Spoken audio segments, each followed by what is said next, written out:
유다 자손의 기업 분배 그리고 받은 그 기업 땅을 점령하여 차지하는 이야기를 우리가 지금 듣고 있습니다. 이미 여호수아서에 보면 요 이야기가 있는데 사사기에는 그 말씀을 다시 한번 우리에게 보여주고 있습니다. 그러니까는 그 여호수아서에 보면 여호수아에 가가지고 갈렙이 요구하는 부분이 있어요. 그래서 이제 쳤다 이렇게 되는데 그 친 것이 언제냐면 요때 일어난 일입니다. 요때 일어난 일인데요. 그걸 이제 미리 그 결말을 기록해 놓은 거고요. 그 자세한 내막 과정을 지금 요 사사기서에 기록해주고 있습니다. 그렇기 때문에 여호수아서와 사사기는 서로 연결해서 연속성사 안에서 봐야 된다고 말씀을 드린 겁니다. 자, 그런데 사사기 1장하고 우리가 저번에 이제 1장을 읽으면서 이 1장하고 2장과의 관계가 조금 문제가 된다는 얘기를 잠깐 언급했죠. 오늘 그 이야기 잠깐 하고 갈게요. 1장 1절을 보면 여호수아가 죽은 후에 그랬죠. 근데 2장에 가면 2장 6절에 전에 여호수아가 백성을 보내매 이스라엘 자손이 각기 그들의 기업으로 가서 땅을 차지하였고 그리고 백성이 여호수아가 사는 날 동안과 여호수아 뒤에 생존한 장로들 곧 여호와께서 이스라엘을 위하여 행하신 모든 큰 일을 본 자들이 사는 날 동안에 여호와를 섬겼더라. 그리고 이제 여호와의 종 눈의 아들 여호수아가 110세의 죽음에 요리돼 있죠. 그 다음에 10절 후반부에 보면 그 후에 일어난 다른 세대는 여호와를 알지 못하며 여호와께서 이스라엘 위하여 행하신 일도 알지 못하였더라 이러면서 2장 11절부터 바알 섬긴 이야기가 나옵니다. 그렇죠? 자, 그러면 2장에 여호수아 죽은 이야기가 기록되어 있지 않습니까? 그러면 2장이 앞설까요? 1장이 앞설까요? 1장에는 여호수아가 죽은 후에 이렇게 되는데 2장은 죽은 과정이 나와 있잖아요. 그렇죠? 예, 백성을 보낸 이야기도 있고. 자, 1장과 2장 뭐가 앞섭니까? 예? 2장이 앞서요. 그렇죠. 이제 역사적으로 일어난 일이 2장이 앞서는데 기록은요. 1장을 먼저 했을까요? 2장을 먼저 했을까요? 그렇지, 당연히 1장을 먼저 했죠. 굉장히 성경적인 분입니다. 우리는 여러분은 정말 굉장히 성경적. 신학자들 어떻게 보냐면 그래서 2장을 먼저 기록된 걸 보든지 아니면 1장과 2장이 따로 놀다가 어떻게 랑도에 서로 만났다고 생각하든지 이렇게 생각을 합니다. 이게 신학자들의 기본 사고입니다. 이게 성경을 보는 틀이에요. 그 사람들은. 그러면 어떻게 보냐? 그래서 이것이 완전 누가 짜집기 한 거라고 생각을 하고요. 이제 복음적인 학자들은 어떻게 보냐면 같은 사건을 두 가지 관점에서 얘기한 거다. 1장은 여호수아 죽은 후의 이야기를 지금 땅 정복한 건 이 역사적인 이야기를 하고 있잖아요. 누가 점령을 했고 누가 차지하지 못했고 그렇죠. 지금 이렇게 역사적인 이야기고 2장은 그때 신앙 상태를 말해준다. 그렇죠? 신앙 상태를 말해준다. 그러니까는 1장은 여호수아가 죽은 후에 이 사람들이 땅을 점령했다라는 역사적 사건 중심이고 2장은 그때부터 망가진 신앙의 문제를 직접 거론한다. 그래서 같은 이야기를 언급하는데 관점을 좀 달려가지고 두 가지 측면을 보여준 것일 뿐이다. 이게 이제 복음적인 분들의 보통의 설명입니다. 그런대로 괜찮죠? 네, 괜찮아요. 그런데 이제 좀 문제가 있어요. 왜 그러냐면요. 봐보세요. 1장과 2장의 공통점을 하면 여호수아가 죽었다는 거예요. 죽었죠. 근데 죽었는데 저는 그거하고 좀 다르게 봅니다. 내용은 1장은 역사적인 점령 이야기 중심으로 되어 있고요. 2장은 이스라엘 사람들이 신앙을 버린 이야기가 되어 있어요. 그래서 주제가 좀 달라요. 주제가 좀 다르지만 나는 그거 주제만 다른 걸로 보지 않고 이거는 시대가 그만큼 변했다는 것을 동시에 보여준다고 생각합니다. 무슨 말이냐면 봐보세요. 처음에는 땅을 점령을 했어요. 땅을 점령하고 못 점령하기도 했어요. 신앙이 완전 좋은 건 아니지만 그런대로 괜찮았어요. 근데 땅을 못 점령하고 살다 보니까 어떻게 해요? 더 타락한 거예요. 아시겠죠? 그러니까 관점이 다른 게 아니고 실제 사건도 다르고 시대도 다른 거예요. 이해가 되시죠? 예. 여호수아가 막 죽고 그때 당시 장로들이 살아있을 때 땅을 점령할 때는 비록 다 점령은 못했어요. 그러나 아직 바알을 숭배하지는 않았어요. 그런데 시간이 지나고 다 점령하지 못한 땅에서 가나안 족속과 어울려 살다 보니까 이제 바알을 배운 거예요. 아시겠죠? 그때 이제 바알을 배우는 지경까지 가니까 뭐라 하면 옛적에 여호수아가 이렇게 살았을 때 말을 했는데도 불구하고 안 듣더니 입장에서 불순종하고 안 듣더니 배도의 길을 가고 있다 이런 말이에요. 요렇게 봐야 이게 성경입니다. 제 말을 여러분 충분히 더 이해하시면서 받아들일 만하죠? 예, 그거거든요. 부모가 이혼을 했어요. 내가 죽을 때가 되면 내가 죽으면 너희가 남아있는 땅이 이렇다. 반드시 점령하고 귀신단지 다 없애고 살아라. 그랬어요. 저기 작은 집에도 가면 귀신단지 없애고 제 삼촌 집에도 귀신단지 없애고 너희 처갓집 가서 귀신단지 없애고 외동아들한테 이 아가 신앙 버릴까봐 아버지가 신신당부라고 돌아가셨어요. 얘가 이제 아버지 유지가 이제 기억날 때는 가가지고 이 집 가서 귀신단지 좀 없애고 저집만 좀 없애는데 몇 개 남겨놨어요. 이게 초창기예요. 그런대로 신앙이 조금 남아있죠? 그리고 신앙이 좀 남아있는 상태에서 귀신단지 없애는 일을 했죠. 근데 이걸 이제 두고 한 10년 20년 지나니까 어떻게 해요? 우리 집 빼고 다 귀신 섬긴 집이에요.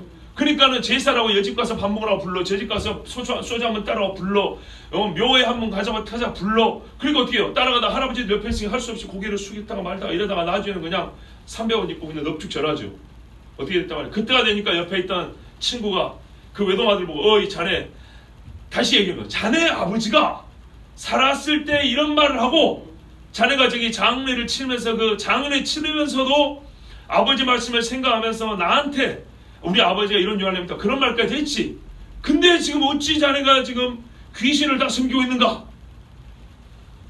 시대가 바뀌었으면서 역사적 사건도 바뀌었어요. 더욱 배도하게 된 거예요.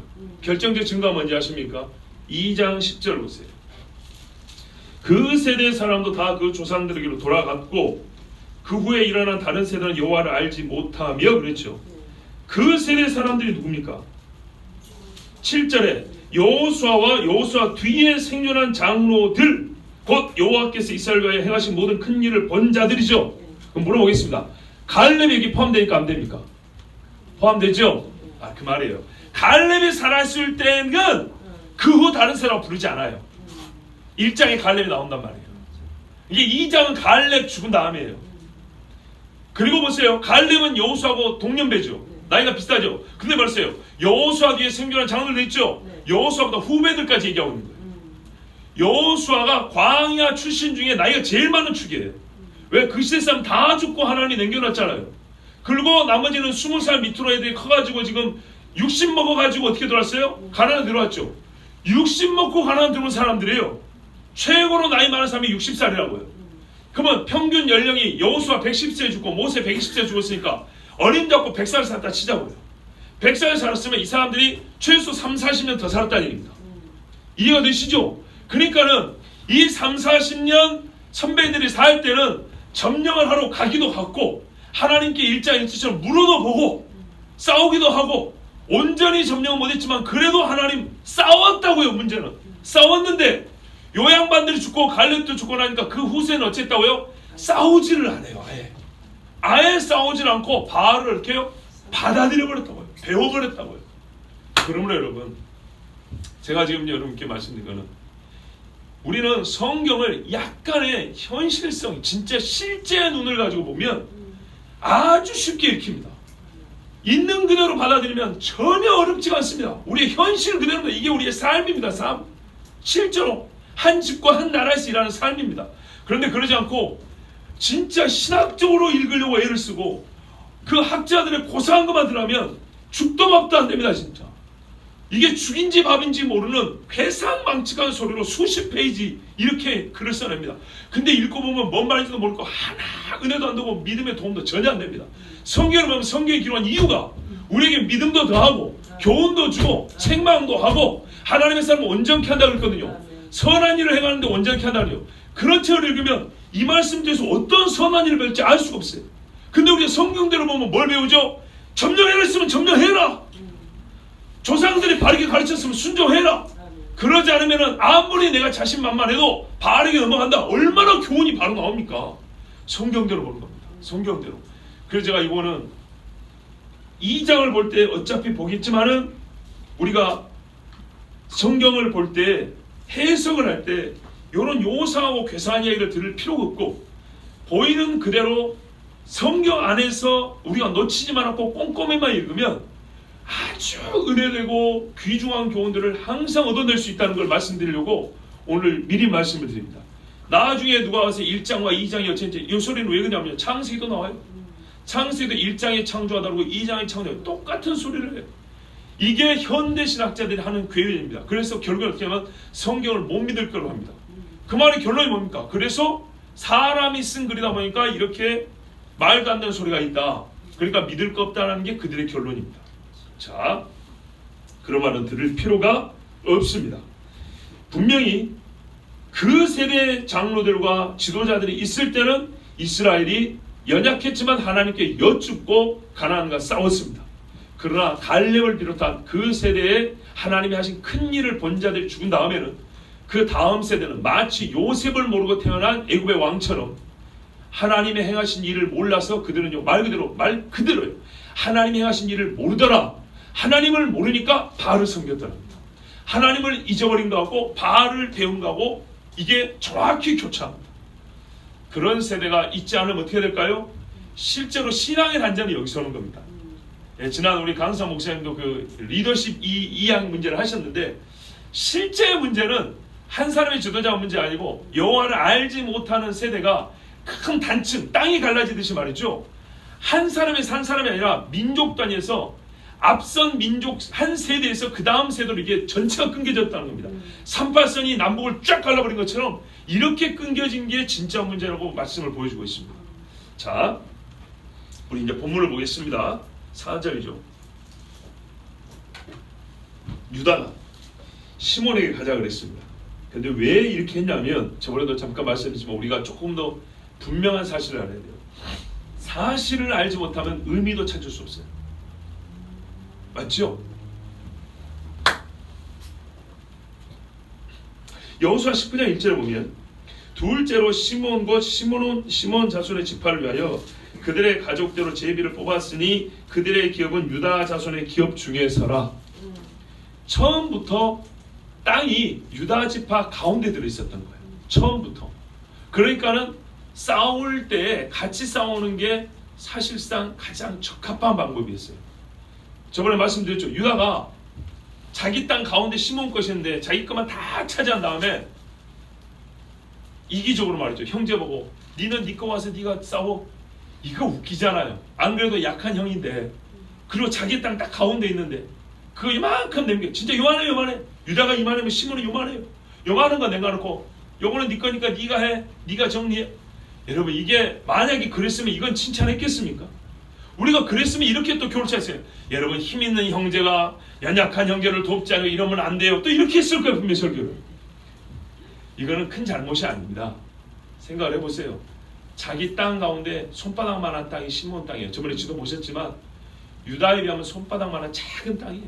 그거를 안 도와주면 그 형제입니까? 나라도 도와주죠. 그 나중에 사사들이 일어날 때도 말입니다. 그 이방 민족이 어느 한 지파를 공격합니다. 그때 옆에 있는 지파들이 같이 연합을 해가지고 싸워줍니다. 그때도 보면은 네 지파에 들어온 이방 사람들이니까 네 힘으로 이겨? 이게 형제가 할 소리입니까? 그거 안 됩니다. 우리가 아모스에도 봤지만은 남유다를 어떻게 책망하냐면 북이스라엘의 이스라엘 요셉의 환란에는 신경도 안 쓰는 놈들아. 이렇게 책망을 했어요. 그러니까 하나님께서는 형제의 우애에 더하라 그렇지 않습니까? 그럼 저는 이거는 큰 문제가 안 된다고 봅니다. 말씀 전체로 볼 때. 자, 그래가지고 같이 갔어요. 또 우리 하나님 말씀 보면 그 사사기 1장 17절도 요 뒤에도 보면 유다가 그의 형제 시몬과 함께 가서 스바세 거주하는 가나안 족속을 쳐서 그곳을 진멸하였으므로 그 성읍의 이름을 호르마라 하니라 그랬습니다. 이 호르마는 의미 있는 장소입니다. 40년 전, 벌써 이때로 보면 50년, 60년 전이죠. 가나안 정탐하러 왔지 않습니까? 근데 10명의 정탐꾼이 악평을 했죠. 그리고 나서 이 하나님이 40년 동안 내가 광에서 죽는다 그러니까 아닙니다. 이제라도 우리가 올라가겠습니다 하고 군대를 이끌고 가나안으로 쳐들어갔죠. 그때 모세와 여호수아는 안 갔어요. 너희들 분명히 가지 마라 그랬다. 하나님이 함께 안 한다. 그런데 고집 피고 올라갔다가 쫓겨났어요. 막 두드러 맞고 칼에 죽이려고 도망친 곳이 호르마입니다. 여기까지 호르마까지 도망쳤다고 기록이 되어 있습니다. 자, 그런데 그 성읍을 이제 어떻게 해요? 차지한 겁니다. 그러면 호르마는 어디에 있다는 얘기입니까? 이스라엘의 가장 남쪽에 있다는 얘기입니다. 남단. 그러니까 시몬 지파는 유다 지파의 가운데 땅인데 그 중에 남쪽에 치우쳐 있습니다. 유다 지파 요렇게 있으면 남쪽에 요만큼 땅이 있습니다. 요게 시몬입니다. 우리가 이미 읽은 여호수아 19장 1절에서 9절까지 읽어보면요, 시간이 없으니까 그중 몇 구절을 읽을게요. 둘째로 시몬과 시몬 자손의 지파를 위하여 그들의 가족들의 제비를 뽑았으니 그들의 기업은 아까 유다 자손의 기업 중에서라. 그들이 받은 기업은 브엘세바. 브엘세바 어디예요? 유다의 가장 남쪽이 브엘세바죠. 예, 그 옛날에 이삭이 샘물 파고 묵상하던 거, 여기가 브엘세바입니다. 그리고 그 밑에 쭉쭉 주다면 호르마와 시글락. 나중에 다윗이 도망 다니고 있을 때, 근데 여기가 시글락이 시몬 지파 건데 나중에 어떻게 보여? 블레셋이 차지하고 있습니다. 그러니까는 블레셋하고 경계가 유다와 단이 블레셋과 다 있거든요. 근데 밀리니까 유다가 좀 밀리니까 어떻게 해요? 시몬 경계까지 블레셋이 들어온 거죠. 잘 보십시오. 여기 유다잖아요. 시몬이 요만큼 있어요. 그러니까 요만큼의 유다 경계가 나와 있는데 유다가 블레셋 밀리니까 시몬 경계까지 오겠죠. 그 시글락이 시몬 건데 블레셋께 뺏기기도 하고 그랬어요. 좀 내려가면 네겝 나와요. 네겝은 혹은 네겝이라 하는데 광야를 네겝이라고 합니다. 이스라엘 남부 광야를 네겝이라 하기 때문에 시몬이 어디 있는지 이제 그 자리를 알았어요. 자, 요게 뭐냐면 시몬 자손의 이 기업은 유다 자손의 기업 중에서 취하였으니, 이는 보세요. 유다 자손의 분깃이 자기들에게 너무 많으므로 시몬 자손이 자기의 기업을 그들의 기업 중에서 받음이었더라 이렇게 되어 있어요. 이게 원래는 통째로 유다 건데 유다가 보니까 우리가 너무 많은 거예요. 그래서 시몬 보고 이 중에서 몇 개 줄 테니까 제비 뽑으라니까는 고죽 이렇게 뽑힌 거예요. 그러니까 그렇게 되니까 유다가 어떻게 내몰라 할 수 있냐 이 말이죠. 처음부터 지가 우리 너무 많으니까 형님이 좀 가지시오. 그래서 그래 그럼 우리가 우리 수 얼마 안 되니까 자네 집에서 좀 몇 개 가져갈게. 그리고 제비 뽑아서 얻은 성이 이런 것들이 내몰라 하면 안 되겠죠. 그러니까 너무 이런 거는 비판할 것이 아니라고 봅니다. 자, 이래가지고 이제 같이 갔어요. 유다가 올라갔습니다. 그러나 전쟁의 주체는 유다죠. 그래서 시몬 이야기 없다는 겁니다. 안타깝게도 시몬은 광야에서 죄를 너무 많이 지어가지고 뭐 원인을 찾을 데가 거기밖에 없어요. 솔직히 시몬은 너무 죄를 많이 지어가지고 그 음란한 죄도 많이 짓고 반역하는 죄도 짓고 뭐 하여튼 이래가지고 시몬이 주체가 돼가지고 한 싸움도 기록이 없고 시몬 지파에서는 제가 알기로 사사도 안 나옵니다. 참 안타까운 동네입니다. 시몬은 뒤에 역사에서 거의 이름이 안 나옵니다. 셋째 아들, 둘째 아들입니다. 자, 그래서 여러분 죄가 그렇게 무서운 겁니다. 정말 죄가 무서운 겁니다. 유다가 올라갔습니다. 여호와께서 여기서부터 보세요. 주인이 주권이 보세요. 여호와죠. 여호와가 일을 하신 주체입니다. 여호와께서 뭐 한다고요? 넘겨주시니. 그렇죠? 여호와가 넘겨주시니까 이스라엘 유다 자손이 한 게 뭐냐면 죽이고 잡고 자르고 불살르고, 여호와가 넘겨주지 아니하시면 아무것도 못해요. 항상 하나님이 그러잖아요. 내가 너에게 넘겨주리니 그러죠. 바로 그거예요. 하나님께서 우리에게 어떤 일을 맡기실 때, 전쟁뿐만 아니라 어떤 사역을 맡길 때 내가 네 손에 맡겨준다, 네 손에 넘겨준다, 요렇게 해야 일이 되는 겁니다. 시편에 보면 말하냐면, 제가 우리 이제 특히 다음에 할 때 자주 하는 기도인데요. 왜냐면 말씀이 이렇게 있거든요. 모세가 이런 기도해야 돼요. 여호와께서 우리 손에 맡기신 일을 견고케 하옵소서. 하나님께서 우리 손에 넘겨준 일이 있어요. 이거를 하나님 끝까지 견고하게 하사 이루게 하여 주시옵소서. 이렇게 해서 유다가 싸워서 이겼는데 어떤 족속을 이겼습니까?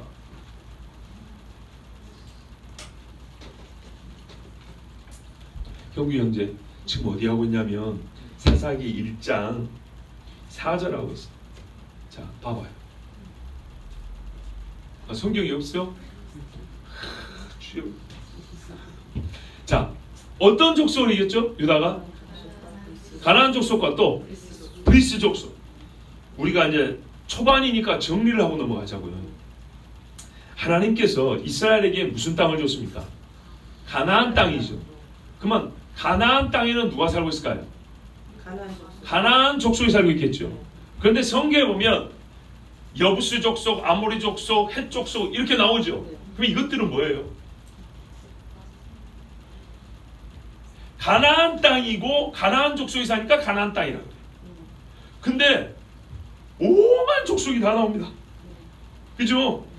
하나님이 처음에 이 약속을 한 게 아브라함한테 한 건데, 아브라함한테 약속할 때 창세기 15장 18절에서 21절 보면, 가나안에 오늘 한번 찾아보십시오. 한번 정리하면 앞으로 헷갈리지 않습니다. 여기 계속 나오니까. 우리가 여호수아 볼 때도 지도 보고 한번 정리하니까 참 좋았잖아요. 이제 말씀을 한번 정리해 보세요. 창세기 15장 18절에서 21절 보면, 그날에 여호와께서 아브라함과 더불어 언약을 세워 이르시되 내가 이 땅을 애굽 강에서부터, 그때 가나안에 살고 있을 때입니다. 아브라함이 천막주 살고 있을 때죠. 아니 그 헤브론에 땅 사갖고 살고 있을 때 아닙니까? 예. 내가 이 땅을 애굽 강에서부터 큰 강 유브라데까지, 이게 저 밑에 애굽 강이라서 남유다에 가면 애굽 경계선이 국경선을 삼고 있는 강이 하나 있어요. 애굽 시대라고 부르는 데가 하나 있어요. 저 위에 메소포타미아 강이 있죠. 시리아 쪽에. 거기까지 네 자손에게 주노니 곧 겐 족속과 그니스 족속과 간몬 족속과 헷 족속과 브리스 족속과 르바 족속과 아모리 족속과 가나안 족속과 기르가스 족속과 여부스 족속의 땅이니라 하셨더라. 요런 족속이 사는 땅이래. 그런데 이 땅을 한마디로 할 때는 가나안의 땅이라고 해서 가나안 땅이라고 했어요. 그렇죠? 자, 경계를 보세요. 맨 위에 경계가 어디라고요? 유브라데강. 밑에는 애국과의 국경선이죠. 자, 요게 얼마나 중요해요. 요렇게 이제 약속을 했죠. 그런데요, 그러면은 제가 일단 가나안과 브리스는 다릅니다. 가나안과 브리스는 다른데 족속이 완전히 다릅니다. 우리가 족보 정리 한번 해볼게요. 유다인들을 이해하려면 이사야서는 족보가 정확해야 되죠. 예수 믿으라고 하면 안 믿는데 마태 보면 족보를 내놓으면 믿는 사람도 있답니다. 그렇게 족보가 중요합니다. 이스라엘. 에스라 느헤미야 때 이렇게 돌아왔을 때, 에스라 시대 돌아왔을 때 나는 제사장 지파의 사람입니다. 족보에 이름이 없으면 아무리 다른 증거 없어도 안 받아줍니다. 그 정도로 족보가 중요합니다. 자, 먼저 창세기 10장 6절을 보십시오. 창세기 10장 6절 보시면 함의 자식들이 나옵니다. 함의 아들은 누굽니까? 구스, 미스라임, 붓, 가나안이며. 가나안 이렇게 돼 있죠. 자, 아들이 4명입니다. 첫째 아들이 구스고 구스의 아들이 니므롯입니다. 그렇죠? 그 다음에 미스라임이라는 둘째 아들 있죠. 요 미스라임의 아들들이 12절 13절에 보면 쭉쭉 나오는데, 거기에 보면 가슬루힘 나오죠. 13절에 가슬루힘 나오죠. 그 옆에 갑돌임 나오죠. 예, 갑돌이와 삼순이, 갑돌임 여기 나옵니다. 근데 가로치고 가슬루힘에게서 블레셋이 나왔다 이렇게 돼 있죠. 그럼 블레셋이 어느 지파 사람이에요? 어느 지파나 어느 집 사람이죠? 함 집입니다. 함. 그러면 여기 가나안은 넷째 아들이죠. 그러면은 가나안도 함의 자손이죠. 그러면 나중에 가나안 땅에 가나안 족속하고 블레셋하고 같이 살죠. 형제들입니다. 근데 말하자면 보세요. 함이 있고 아들 넷이 있는데 마지막 아들이 가나안이에요.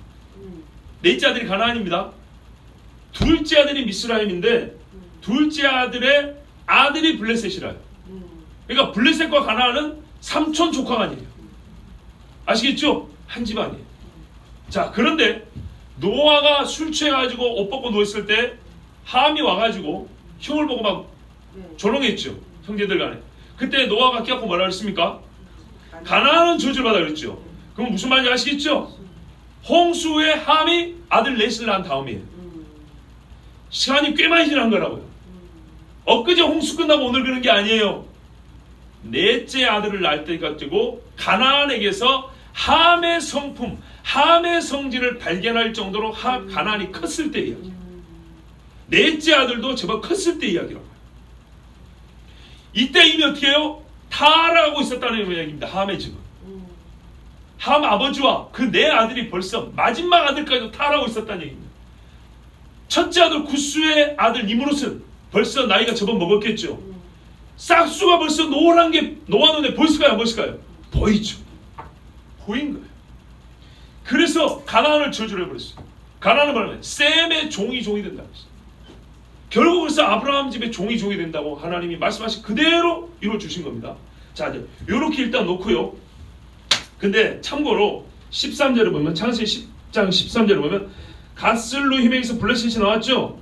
근데 이 블레셋이 예레미야 47장 4절 적어 놓으세요. 그냥 아모스 9장 7절, 신명기 22장 23절을 보면 갑돌에서 나왔다고 해요. 갑돌임입니다. 갑돌임. 무슨 말이냐면 갓슬루임에서 나온 블레셋이 갑돌임 형제 집에서 부쳐먹고 살아요. 그러다가 하나님께서 나오라고 해가지고 가나안으로 와서 배를 타고서 정착을 해요. 그 갑돌이 뭐냐면 지중해 가면 우리 미리자매 여행에서 할 거예요. 크레테 섬 있지? 크레테 몰라요? 우리 저번에 우리 키포로스 구브로 섬 옆에 이탈리아 밑에 크레테라고 있어. 예. 그 섬이 바로 갑돌임이에요. 아시겠죠?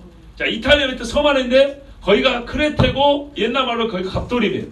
블레셋이 거기 갑돌임이 형제집이에요. 그 형제집인 크레테 섬에서 붙여 살다가 아모스에 보면 하나님이 걔들을 끌어내가지고 가나안으로 오겠다 그랬어요. 가나안에 왔는데 아위 족속, 거인 족속을 몰아내고 그 블레셋이 지도에 보면 사는 바닷가 쪽 있죠. 거기에 정착해 살게 했다 이렇게 돼 있어요. 하나님 말씀 이렇게 해서 인류학자들이 성경을 안 보고는 절대 인류 연구를 못합니다. 예, 뿌리들과 그 유래를 절대 연구를 못합니다. 성경이 필수입니다. 필수. 그러면서 왜 예수를 안 믿는지 몰라요. 정확하거든요. 정확해요. 자, 봐보세요. 요래 가지고 이제 블레셋은 그렇고요. 자, 가나안이 누구 아들이라고요? 함의 아들이죠. 함의 아들입니다. 자, 창세기 10장 15절 보세요. 바로 그 밑에 15절. 이제 가나안 집의 족보가 나옵니다. 가나안은 장자 시돈과 아들이 몇 명인가 봐보세요. 가나안은 장자 시돈과 헷을 낳고, 그래서 2명입니다. 또 여부스 족속과 아모리 족속과 기르가스 족속과 히위 족속과 알가 족속과 신 족속과 아루와 족속과 스말 족속과 하마 족속을 낳았더니 몇 명입니까? 11입니다. 가나안의 아들이 11이에요. 자, 여기에 브리스가 있습니까? 없습니까? 없다는 거죠. 그래서 우리 여호수아에 뭐예요? 가나안 족속과 브리스를 나눠놨어요. 낳았더니 이후로 가나안 자손의 족속이 흩어져 나갔더라. 흩어졌는데 이 중에 11족속 중에 6, 7개는 우리가 말하는 가나안 땅이라는 거기서 붙여먹고 살아요. 그러니까 형제 중에 대부분이 가나안 땅이라고 부르는 거기에 모여 살아요. 아시겠죠? 가나안의 자식이 어디부터라고요? 시돈부터요. 시돈. 이세벨의 고향 거기서부터예요. 그 옆에가 메소포타미아 강이 있거든요. 유브라테스 강이 있고. 자, 근데 우리는 이렇게 생각했거든요. 가나안과 시돈은 별개로 생각했거든요. 그랬죠? 가나안 정부한데 가나안 위에 시돈이라는 동네가 있고 거기서 시집온 이세벨 이렇게 생각했다고요. 근데 족보를 보니까 정확한 게 시돈도 가나안이었어요. 하나님이 원래 시돈까지 점령을 했었어요. 시돈을 점령을 안 했어요. 그러니까 나중에 어떻게 됩니까? 거기서 마귀 같은 것이 나와가지고 이스라엘을 덜펴버리죠. 그래서 하나님 말씀을 싸우라 할 때 싸워야 되는 거예요. 싸우라 할 때 뿌리를 뽑고 싸워야지. 안 그러면은 반드시 거기서 쌓이나고 쓰디쓴 악한 열매가 맺습니다. 자, 이렇게 11자손인데 그 경계를 보십시오. 가나안의 경계는 시돈에서부터 그라를 지나 가사까지와 소돔과 고모라와 아드마와 스보임을 지나 라사까지였더라. 이들은 함의 자손이라. 그러니까요, 저 위에 시돈에서부터 남쪽 애굽 시대라고 하는데 이 그랄이에요. 그랄이 유다 남쪽이에요. 그러니까 유다 맨 밑에 거기까지 아브라함의 약속은 그대로입니다. 요까지 하고, 그리고 동쪽으로 소돔과 고모라, 아드마와 스보임, 라사까지, 그러니까 바다 끝에서부터 사해 쪽까지, 여기까지가 하나님이 점령한 땅이에요. 그리고 나중에 민수기 보면 또 나옵니다. 자, 그러면 소돔과 고모라가 누구 땅이죠? 그러니까 가나안 자손의 땅, 함 자손 거죠. 루시 아니라 로시. 왜 거기 들어가지고 붙여먹고 사냐 이 말이에요. 자, 여기가 이제 가나안 자손들인데 하나님께서 이후에 아브라함이나 이삭이나 야곱이나 또 여호수아, 모세에게 가나안 땅을 얘기하실 때는 대표적으로 가나안 족속 딱 말을 하고 이 11개 중에 다른 데로 가서 사는 사람들은 빼고, 그러니까요, 함의 자손 또는 가나안 족속 중에 우리가 알고 있는 지금 이스라엘 땅 말고 그 밖에 살고 있는 애들도 있다는 겁니다. 그 이어지는 전쟁들, 영적 전쟁들을 우리가 그러니까는 곰곰이 살펴봐야 됩니다. 지금 그 족속이 어디 속해 사는지는 몰라요. 자, 이렇게 이제 보면 11족속 중에 하나님께서 어떻게 하냐면 가나안이라고 정해진 그 땅이 있죠. 그 땅에 사는 6, 7개 족속을 계속 반복하여 언급하면서 내가 이 땅을 너에게 주리라 말씀하신 거예요. 대표적으로 그 땅에 사는 놈들이 어떤 놈이냐면 신명기 7장 1절에 보면 내 하나님 여호와께서 너를 인도하사 내가 가서 차지할 땅으로 들이시고 내 앞에서 여러 민족 헷 족속, 기르가스 족속, 아모리 족속, 가나안 족속, 브리스 족속, 히위 족속, 여부스 족속 곧 너보다 많고 힘이 센 7족속을 쫓아내실 때 이게 이름하여 가나안 7족속인데 여기에 브리스는 가나안에 안 들어가죠. 그러면 순전히 가나안에 들어간 족속은 6족속이에요. 아시겠죠? 6족속인데 좀 놀라운 거는 가나안은 조상의 이름이잖아요. 그죠? 나머지는 그 자식들 이름이라고요. 헷도 가나안의 자식이고 기르가스도 가나안의 자식인데 아버지 가나안을 또 따로 언급을 해요. 그러니까 이게 뭔지는 정확히 잘 모르겠어요. 무슨 말이냐면 저를 보세요. 아버지가 있고 자식들이 있으면 자식들 이름을 계속 얘기했으면 이렇게 말하는데 아버지 이름을 여기다 같이 말한다고요. 아버지 가나안 족속. 그 이 밑에 자식들도 가나안 족속인데 가나안 족속을 그 자식들 족속과 나란히 있는 또 다른 족속을 하나 얘기를 한단 말이에요. 그래서 이 가나안 족속이라는 게 11족속 중에 혹시 장자 족속을 가나안이라고 불렀을까? 이런 생각도 해보는데요.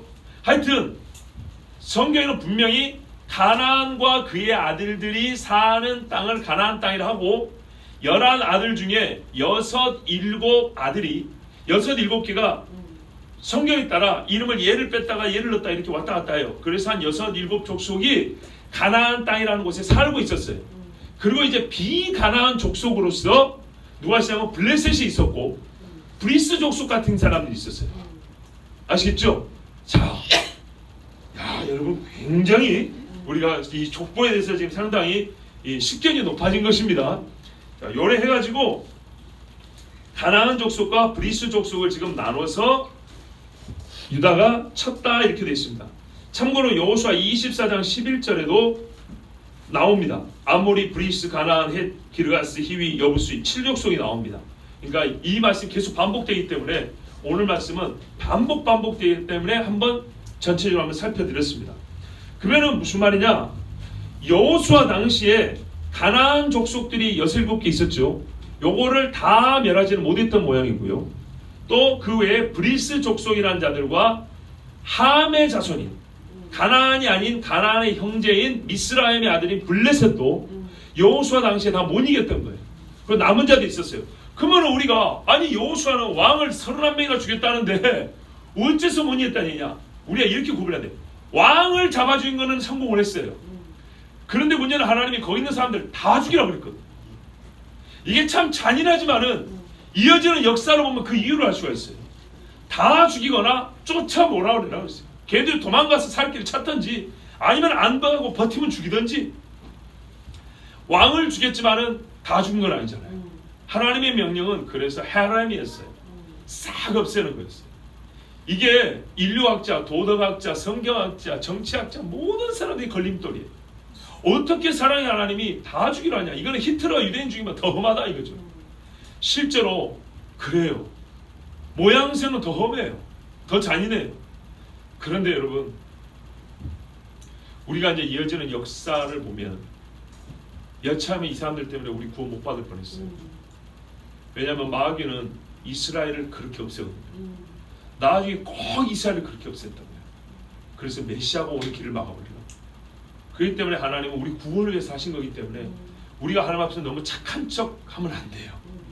자, 여호수아 13장에 보면 이렇게 돼 있어요. 13장 1절에서 10절에 보면 여호수아가 나이가 많아 늙음에 여호와께서 그에게 이르시되 이제 죽을 때가 되니까 이렇게 말씀했어요. 너는 나이가 많아 늙었고 얻을 땅이 매우 많이 남아있도다. 왕들은 31명이나 30명이나 죽였는데 백성들이 살고 있는 산마다 들마다 많이 남았단 말이죠. 대부분의 그러니까는 여호수아 살 때 전쟁한 거는 왕과 군인을 죽인 거지 대다수의 주민을 없애거나 몰아내지 못했단 말이죠. 그들을 이제 몰아내는 일이 남아있는 거죠. 그래야 가서 우리가 그때 살 거 아닙니까? 집을 짓고. 얻을 땅이 매우 많이 남아있도다. 이 남은 땅은 이러하니 보세요. 블레셋 사람의 모든 지역과 다 성경에 말해주고 있어요. 그술 족속의 모든 지역 곧 애굽 앞 시올 시내에서부터 저 밑에 남아있죠. 예. 그 다음에 가나안 사람에 속한 북쪽 에그론 경계까지 블레셋 사람의 다섯 통치자들의 땅 곧 가사 족속과 아스돗 족속과 아스글론 족속과 가드 족속과 에그론 족속과 또 남쪽 아위 족속의 땅과 이 아위를 블레셋이 몰아내고 왔거든요. 또 가나안 족속의 모든 땅과 그러니까 여기 보면 블레셋과 가나안을 구분을 하잖아요. 그죠? 가나안 족속의 모든 땅과 시돈 사람에 속한 무아라와 아모리 족속의 경계 아베까지와 또 그발 족속의 땅과 해 뜨는 곳에 온 레바논 곧 헬몬산 아래 바알가스에서부터 하마세 들어가는 곳까지와 또 레바논에서부터 미스르봇 마임까지 산지의 모든 주민 곧 모든 시돈 사람의 땅이라 시돈을 반드시 점령하라 그랬어요. 근데 손도 못 댔어요. 내가 그들을 보세요. 내가 그들을 이스라엘 하나님 여호와죠. 내 이스라엘 하나님 여호와가 그들을 이스라엘 자손 앞에서 쫓아내리니 이게 지금 이루어진 게 아니에요. 장래에 네가 죽고 난 다음에 너와 함께 살았던 사람들 남아있잖아요.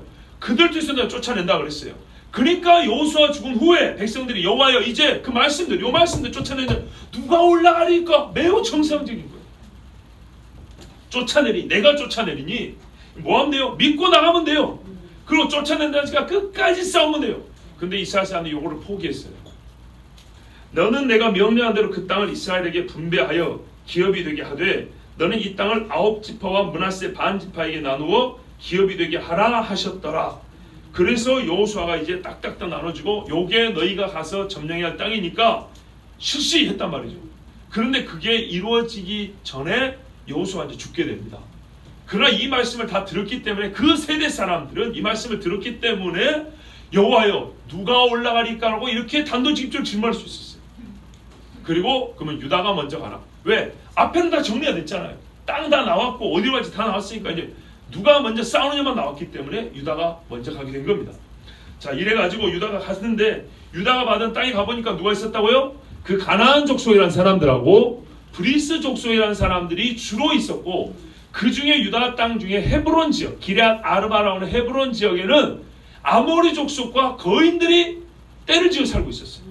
그 땅은 특별히 갈렙이 받았기 때문에 갈렙이 가서 차지했습니다. 그리고 갈렙의 누굽니까? 조카라고 해야 되죠. 온니엘. 나중에 사위가 됩니다. 요 온니엘이 이 전쟁에 앞장을 섭니다. 놀라운 건 뭔지 아십니까? 이스라엘 최초의 사사가 누굽니까? 바로 이 온니엘입니다. 최초의 사사. 자, 바알을 섬긴 다음에 하나님께서 3장 7절을 보면 이스라엘 자손이 여호와의 목전에 악을 행하여 자기들 하나님 여호와를 잊어버리고 바알들과 아세라다를 섬긴지라. 그래서 하나님이 막 화를 내죠. 그때 하나님이 부르짖으니까 갈렙의 아우 그나스의 아들, 그러니까 아우의 아들이니까 조카죠. 사위인데 사위면 조카인데 온니엘을 사사로 세웁니다. 이게 굉장히 중요합니다. 첫 번째 사사가 누가 됐냐면 갈렙의 조카, 갈렙의 사위입니다.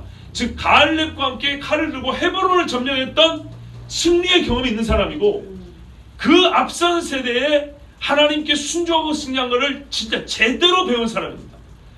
사사의 질을 볼 때요, 그 신앙의 질을, 퀄리티를 볼 때 당대 최고를 세웠다는 겁니다. 첫 번째 사사 하나님이 진짜 최고를 세워줬어요. 자, 우리가 이래서 그냥 생각 없이 봤던 그런 고정관념으로 봤던 거, 편견으로 봤던 거 많이 깨부셔야 됩니다. 성경 그대로 보면 진짜 아무렇게나 하나님이 그냥 대충 갖다 쓴 게 아니었어요. 자, 이제 이렇게 싸워가지고 베색에서 싸웁니다. 오늘 말씀 다시 1장을 보시면 5절에 또 베색이 싸우는데 4절이군요. 베색에서 10,000명을 죽였어요. 그리고 또 베색에서 아도니 베색. 아도니란 말을 우리가 하나님을 아도니아라 그러죠. 아도나이, 나의 주님입니다. 이게 무슨 말? 아도니 베색이라는 것은 베색의 주인 이런 뜻입니다. 내가 베색의 왕이야. 이게 이름이에요. 왕인 이름일 수도 있고 왕 호칭일 수도 있는데 이 사람을 잡았어요. 잡아가지고 그를 또 싸웠어요. 10,000명 죽인 다음에 또 싸웠어요. 그래서 가나안 족속과 브리스 족속을 죽였어요. 하나님 말씀대로. 나중에 이 베색에서 사울도 또 싸웁니다. 예, 그 가나안 남은 사람 또 싸우는데 하여튼 이때도 싸워가지고 베색을 잡았어요. 아도니 베색이 이제 패하니까 도망을 했어요. 군인들 다 죽고 그를 쫓아서 잡았어요. 하나님께서 잡게 해주신 거죠. 그리고 그의 엄지손가락과 엄지발가락을 잘랐다 그랬어요. 요것이 뭐라고요? 가나안 풍습이라고. 요게 문제라고 그랬습니다. 자, 여호수아가 가나안 들어올 때 나이가 채 90이 안 됩니다. 그리고 정복전쟁한다고 왕들 31명 죽이고 나니까 나이가 얼추 한 90 정도 됩니다. 왜냐하면 갈렙에 와서 말할 때가 85세거든요. 갈렙과 여호수아 나이가 비슷한 또래란 말입니다. 그리고 여호수아 110세에 죽었어요. 110세에 죽고 이 전쟁은 여호수아 죽은 후니까 어린 자가 한 20년 정도 후에 일어난 일이에요. 뭐 가나안에 살고 보니까 듣고는 풍월이 있어요. 본 게 있어요. 그래서 첫 번째 전에서 가나안 풍습대로 적장에 손, 발, 엄지발가락, 엄지손가락을 잘라버렸어요. 이게 가나안식이라고 그랬죠. 여기서부터 이제 조짐이 완전 거예요. 승리는 했지만 소위 처리 방식이 이러면 안 돼요. 자, 이건 저번 주에 말씀드렸습니다. 그랬더니 아도니 베색이 뭐라고 말하냐면 죽으면서 얼마나 원통이 터지고 이게 서러운지 자기 딴에는 내가 옛적에 70명의 왕들이 와 대단한 사람이죠. 그들의 엄지손가락과 엄지발가락이 잘리고 내 상 아래에서 먹을 것을 줬더니 뭐냐 개 노릇을 하겠다는 겁니다. 옛날에 중국에 서태후가 누군가 아주 악질적인 그 왕비가 하나 있었어요. 황제 부인 자기 남편 그 첩들을 시기해가지고 황제가 죽고 나니까 황제가 살아있던 첩을 어떻게 하는지 아십니까? 귀를 불로 찢어버리고 사지를 잘라버려요.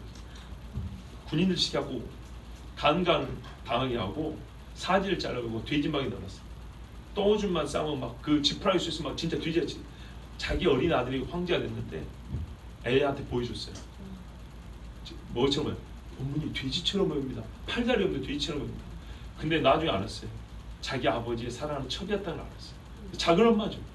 어머니가 얼마나 질투를 했는지 사람을 병신을 만들었고 감옥에 집어넣고 그러니까 몸뚱아리 어떻게 다니겠어요. 팔다리가 없는데 예? 그 예쁜 여자가 온 데가 눈도 뽑히고 막 진짜 병신이 돼가지고 짐승처럼 뒹굴면서 겨우 살고 있는 거예요. 이걸 보고요 엄마는 아들한테 통쾌하다 보여주는데 그 아들이 미쳐버렸어요. 이게 사람의 잔인함이고 사람의 악함입니다. 이런 그 비슷한 짓을 했다 이러는데 가나안 사람들이 자 이래가지고 손가락 안에 70명의 왕들을 손발가락을 자르면 어떻게 해요? 일어나지 못하고 손을 뭐 짚지를 못하죠. 그러면 부하들이 안 잡고 얼마나 깔깔이 됐겠습니까? 그것도 전에 왕이었던 사람들입니다. 왕이었던 사람들 70명을 왕복을 입혔겠습니까? 한딱 100개나 꺾거나 죄수 옷을 입혔겠죠. 속옷이나 걸치겠죠. 그래가지고 애땀 흘리고 던져주면 개처럼 손발까지 자르고 짚지를 못하고 막 이렇게 걸치고 기어가가지고 겨우 맞추고 서러먹겠다 막 대가리 치고 싸웠겠죠. 그 모습을 보면서 깔깔거리며 재밌다고 웃었다 이 말입니다. 그런데 뭐라냐면 내 상 아래서 먹을 것을 줍더니 하나님이 내가 행한 대로 내게 갚으심이로다. 아멘이에요. 하나님은 가끔 이런 이방인의 입을 통해서 진리를 말씀해 주십니다. 여호와는 행한 대로 갚으신다고 했습니다. 유다는 이 말을 들었어야 했습니다. 유다는 아도니 베색이 죽기 전에 한 이 말을 꼭 들어야 됐습니다. 이방인이 말하면 하나님께서는 나의 행한 대로 갚으심이로다 이랬습니다. 이 말을 듣다면 유다는 이후에 철저하게 하나님 말씀을 순종했어야 됐습니다. 이 전쟁도 이 말을 듣는 순간 정신을 바짝 차서 아 이러면 안 되지 이랬어야 된 겁니다. 하나님은 분명히 행한 대로 갚아주십니다. 여호와께서는 이후에 이 말을 듣고도 깨닫지 못한 유다와 이스라엘에게 역시 그 행한 대로 갚으셨습니다. 우리가 그를 끌고 예루살렘에 이르렀습니다. 자, 이제 예루살렘을 점령을 합니다. 근데 예루살렘은 기업으로 보면 누구 기업이냐면 베냐민 기업입니다. 1장 21절을 보세요. 베냐민 자손은 예루살렘에 거주하는 여부수 족속을 쫓아내지 못하였으므로 여부수 족속이 베냐민 자손과 함께 오늘까지 예루살렘에 거주합니다. 베냐민 겁니다. 그런데 유다가 치러 간 겁니다. 치러 갔는데 예루살렘은 난공불락의 성이기 때문에 아도니베섹을 끌고 와서 보여줍니다. 아마도 전략적으로 그랬던 것 같아요. 이 옛날에 큰 왕도 우리가 이렇게 잡아가지고 손발가락 잘랐다. 예루살렘에 있는 역수놈들아, 그러면서 겁을 줬던 것 같아요. 그리고 보시면 그가 거기서 죽었더라. 아도니베섹은 일부러 죽이지 않았는데 죽었습니다. 그래서 추정컨대 잘리고 고생을 해가지고 아마 그 병 때문에 죽었지 않나 이렇게 봅니다. 자연스럽게 죽었다는 겁니다. 감염이 됐을 거 아닙니까? 아마 이제 그래서 사람이 죽었을 거 이렇게 보는데요. 유다 자손이 예루살렘을 쳐서 점령하여 칼날로 치고 그 성을 불살랐으면, 자, 유다가 예루살렘을 쳐서 불살라 없앴죠. 그쵸? 자, 그러면 질문합니다. 제가 이미 힌트를 하나 드린 꼴이 됐는데요. 나중에 다윗이 예루살렘 치러 올라가죠. 그래서 치고 나서 뭐라고요? 다윗성이라 부르죠. 그럼 어떻게 된 거죠? 유다가 이미 쳤는데 어떻게 된 거? 자, 오늘 족보와 더불어서 또 중요한 사실 한 가지. 이런 것들이 꼬이니까 신학자들은 성경대로 보고 매우 현실적으로 생각을 하면 이게 다 보이는 건데, 이것들을 정말 상상을 안 해요. 조금만 생각을 해봐도 아는 건데 생각을 안 하니까 어떻게 돼요? 여기저기 자료가 섞여졌더니 헛소리 하는 거예요. 자, 여러분 물어볼게요. 백마고지 아시죠? 백마고지뿐만 아니라 6.25 때 고지들이 아시죠? 고지에서만 전쟁했죠. 하루에 주인이 몇 번 바뀌죠. 어렵습니까? 쉽습니까? 굉장히 쉽죠. 그러니까 또 내주고 또 뺏고 또 내주고 또 뺏고 그런 거예요. 순서를 얘기해 보면 여호수아 시절에 예루살렘 왕은 죽였어요. 예루살렘 군대가 왔어요. 여호수아 10장 5절에 아모리 족속의 다성 왕 곧 예루살렘 왕과 아모리 족속 중에 예루살렘에서 왕노를 한 놈이 있었어요. 걔를 여호수아가 죽였어요. 그 다음에 여부수 족속이 여기를 찾아오고 산 거예요. 아까 21절에 베냐민이 갔는데 여부수 족속이 있다 했죠. 이걸 찾아오는데 왕은 죽였는데 그것이 다 함락된 건 아니었단 말이죠. 왜? 왕들은 밖에 나와서 싸운단 말이에요. 그런데 어쨌든 왕은 죽였고 이제 거기 지역을 찾으러 갔는데 이 유다가 올라가서 이겼어요. 그래서 성은 불살랐어요. 성은 불살랐지만 그 지경에 있는 사람들이 이제는 여부수 족속에 살고 있었는데 이 여부수 족속은 다 멸하지는 못했어요. 그러니까 유다가 어느 정도 도와준 거예요. 그건 누가 해야 돼요? 21절에 베냐민이 해야 되는 거예요. 베냐민이 해야 되는데 베냐민이 했습니까? 못했습니까? 못했죠. 못하니까 어떻게 해요? 여부수 족속이 다시 무너진 예루살렘 성을 쌓아버린 거예요.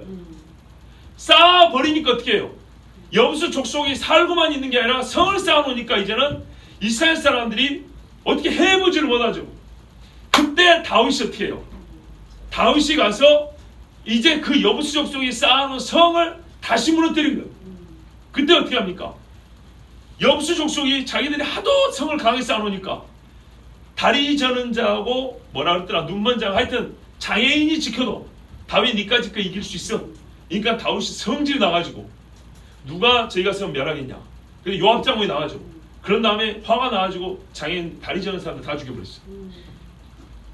다윗도 사람이거든.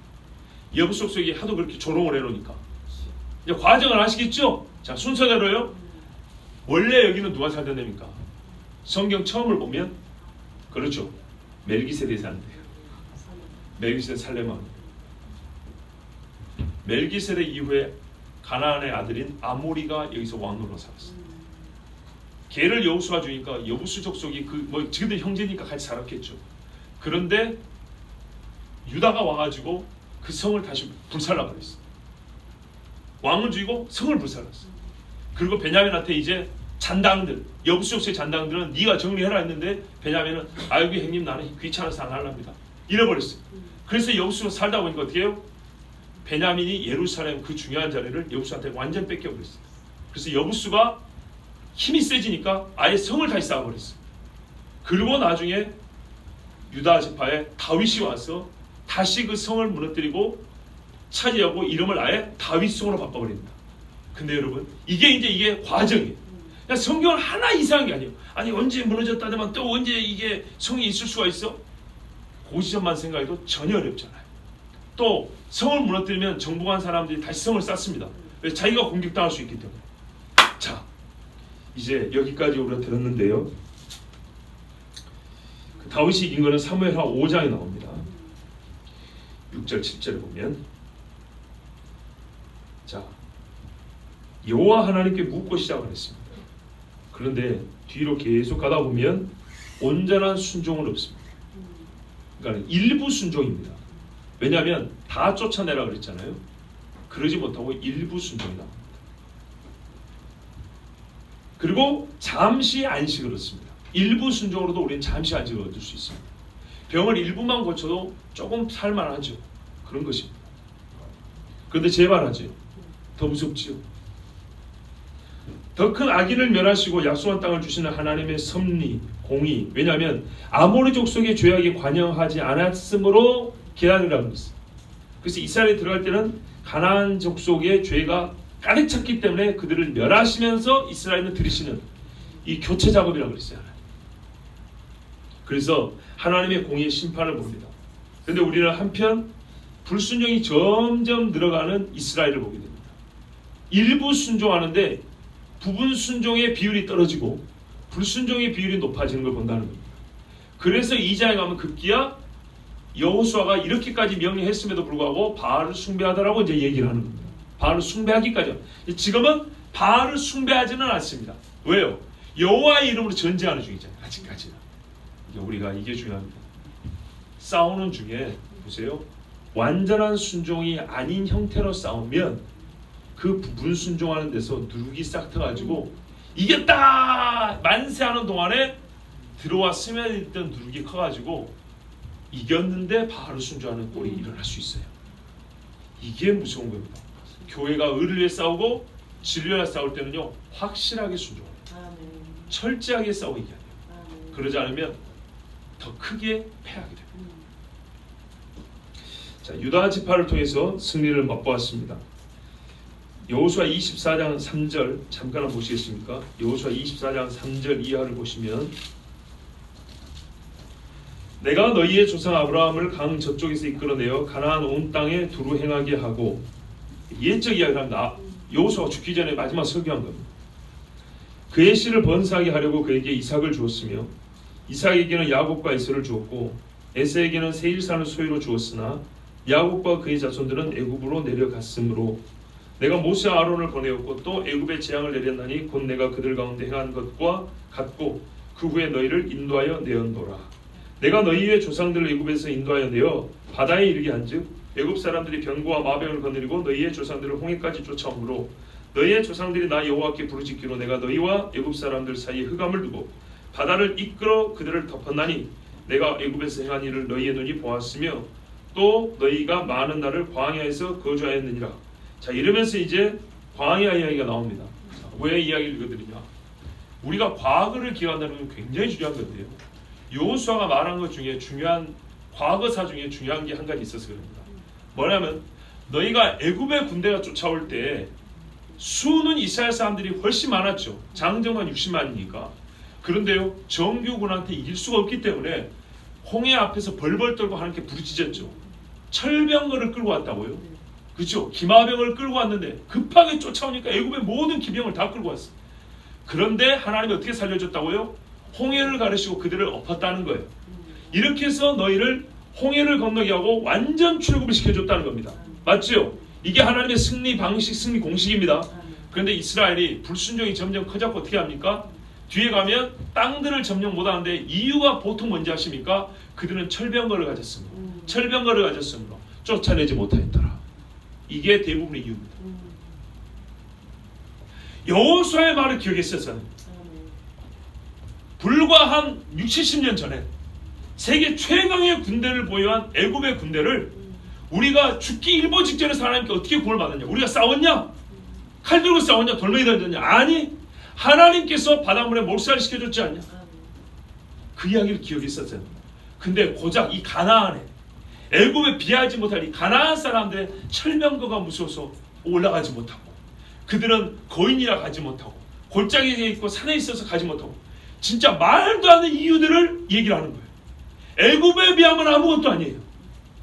여러분, 불순종은 어떻게 되는지 아십니까? 시간이 가면 갈수록 불순종은요 사람의 믿음을 떨어뜨리고요 겁쟁이로 만들어버립니다. 그리고 초창기만 하더라도 이스라엘을 쫓아낼 수 있었어요. 불가능한 게 아니라 하지 않았어요. 불가능한 것이 아니라 하지 않았는데 나중에 가면 잡혀먹게 되죠. 근데 중간에는 이런 일이 있었어요. 중간 단계로는 이스라엘이 힘이 좀 커지니까 왜? 정찰하면서 힘이 좀 커지고 수가 늘어나니까 하나님이 광야에서도 복 주고 가나안 땅에서 복을 주니까 이제 커져나가죠. 그러자 가나안 사람들을 종으로 삼았다 이렇게 돼 있어요. 근데 이게요 인간적인 거예요. 이게 바로 자기 스스로 왕된 거예요. 무슨 말이냐면 이스라엘은 하나님이 명령한 명령을 순종하지 않는 것 대신에 다른 선택을 해야 되는데 여러 선택 중에 제일 쉬운 걸 골랐어요. 가나안을 정복하지 못하니까 다시 우리가 다른 데를 땅을 찾을 것이냐? 아니죠. 저들하고 무슨 내기를 할 것이냐? 아니고요. 돈을 주고 땅을 살 것이냐? 이것도 아니었어요. 뭐냐면 그냥 기다리자. 쪽수가 우리가 많이 늘 때까지 기다리자. 아시겠죠? 전쟁으로 이미 저 사람들 많이 죽었으니까 조금 있으면 우리가 저들보다 수가 많아질 것이다. 시간 좀 기다리면 자연스럽게 저 사람들은 우리의 종이 될 거다. 이런 계산을 했습니다. 아니 읽어보면 나와요. 그들이 수가 많아짐에 그 다음에서야 나무 패는 자와 물 깃는 자로 삼았더라. 이런 얘기가 나옵니다. 이스라엘이 택한 전략은 뭐였냐면요. 인구수가 늘기를 기다리는 거였어요. 제일 쉬운 방법이었어요. 제일 게으른 방법이었어요. 정복하지 않은 것이 아니라 자연스레 인구가 늘어서 가난한 사람을 종으로 삼을 수 있기까지 기다리는 가장 편한 방법. 적극적으로 하나님께 의탁하지 않고 예상되는 조건이 변화될 때를 기다린 것이 바로 이스라엘이 취한 방법이고 이것이 바로 이스라엘이 최초로 보인 자기 스스로 왕이 되었을 때 하는 행동입니다. 아직 유다에서는 읽질 않았습니다. 유다가 시작을 했죠. 가나안식의 전쟁법을 구사했죠. 그러자 여기서부터 시작된 불순종의 시작이 자라가지고 다른 지파들은 가능하고 하나님이 해준다고 했는데 약속을 했는데도 불구하고 할 수도 있었어요. 그런데 하지 않았어요. 힘들게 그렇게 할 필요 없이 수가 늘면 자연스럽게 우리가 저들 정복할 수 있으니까 그때를 기다리겠다 그랬어요. 예, 그래서 나중에 하면 수는 늘었어요. 그런데요 수는 늘었지만 뭐합니까? 신앙과 정신을 다 뺏겨버립니다. 그래서 그 많은 수가 오히려 다 바알에게 무릎 꿇게 됐어요. 이게 사사기 시작 부분입니다. 시작 부분. 그러자 이 나라는 더 이상 볼 게 없는 나라가 되어버렸습니다. 참 재밌는 게 있습니다. 예전에 출애굽기 강의할 때 제가 여러 역사 자료를 가져와서 설교 시간에 읽어드렸던 기억이 있어요. 무슨 말이냐면 그때 당시 이스라엘이 홍해를 건너 광야 지나는데 광야 지나는 이스라엘의 소식을 가지고 주변 나라들이 흔들렸던 기록들이 있어요. 광야를 지나는 떠돌이들을 보고 흔들려요. 아니 성경에도 있잖아요. 라합이 하는 말이 당신들이 애굽의 강을 건너고 아니 애굽 사람들이 몰살하고 홍해를 건너고 온 소식을 듣고 우리의 간장이 녹았도다. 그래서 성문은 굳게 닫혔고 이렇게 돼 있다고요. 맞죠? 그게 언제쯤 이야기인데요. 홍해 건너는 게 40년 전 이야기인데 물론 엊그저께 여리고 앞에 그 요단강 건너는 것도 바꿨죠. 성벽이 없이 노출되어 있는 노상에서 잠을 자고 있어요. 성벽이 있는 것과 없는 거 얼마나 큰 차이입니까? 그런데도요 하나님께서요 하나님을 의지하고 성막이 가운데 있고 불기둥 구름 기둥이 있으니까 아무도 건들지를 못했어요. 이게 하나님의 보호하심이에요. 그런데 나중에는 성벽이 있고 쪽수도 더 많아지고 높은 산에 산성을 짓고 살아도 우스운 나라가 되어버립니다. 그래요. 교회가 작아도요. 건물 하나 변변치 못해도요. 우리가 이 세상에서 사람들이 보는 그럴듯한 뭐 직업이 없고 뭐 잘할 게 별로 없어도요. 하나님 말씀 믿고 여호와를 의뢰하는 백성은요. 절대로 사람도 만만히 못 봅니다. 마귀 귀신도 절대로 만만히 못 봅니다. 우리 눈이 열려서 보게 되길 바라는데 천군 천사가 지키고 하나님의 강력한 손이 붙들고 있기 때문에 절대로 패하지 않습니다. 문제는 이때는 하나님이 이스라엘을 잡고 쓰고 계시는 동안인데 이들이 하나님의 손을 서서히 놓기 시작했다는 겁니다. 그것이 문제입니다. 절대로 하나님 손을 놓으면 안 됩니다. 하나님 항상 말씀했습니다. 네가 나를 버리지 않으면 나는 너를 버리지 않겠습니다. 우리의 마음속에 있는 믿음, 우리의 속에 새겨진 여호와의 말씀, 하나님의 약속 절대 잊지 마시고 놓지 마시고. 철병거가 문제입니까? 바닷물이 문제입니까? 여러분 이거는 그냥 듣기 좋은 오늘도 설교용 말이 아닙니다. 실제 생활입니다. 실제 생활. 여러분과 제가 이 땅을 살면서 인생을 오래 살든 적게 살든 하나님 앞에서 진짜 하나님을 의탁하고 살 때요, 내 명체를 의지하지 말고 여호와를 의지하라고 살 때하고 그렇지 않을 때는 확실해야 합니다. 심령의 떨림이 달라요. 어떤 일을 놓고도 두렵지 않고 담대하냐, 또한 어떤 일에도 심히 떨며 두려워하느냐. 완전히 우리의 영혼의 상태가 달라요. 하나님을 의지하십시오. 불순종하지 마시고요, 부분 순종하지 마시고요. 하나님께서 여호수아, 구약의 예수님 이름이 여호수아입니다. 바로 예수 그리스도를 통하여 주신 이 말씀을 순종하십시오. 예표적 사건을 봤습니다. 다윗이 예루살렘을 무너뜨렸습니다. 다윗이 예루살렘을 다시 세웠습니다. 맞습니다. 이거는 모형적인 이야기죠. 예수 그리스도 오셔서 다시 예루살렘을 세우고 예루살렘을 다스립니다. 확실히 하나님께 순종한 자들이 그 생에서 살게 될 겁니다. 그날이 오기까지 우리의 좀 긴 싸움도 될 수 있고 힘든 싸움도 될 수 있겠지만 절대로 싸움을 멈추거나 그냥 시간이 가면 어떻게 되겠지, 절대 그런 생각하지 마시고 철저하게 약속을 믿고 철저하게 순종하셔서 성벽을 무너뜨리고 승리하는 우리 모두가 되길 바랍니다. 함께 기도하겠습니다. 하나님 앞에 기도합니다.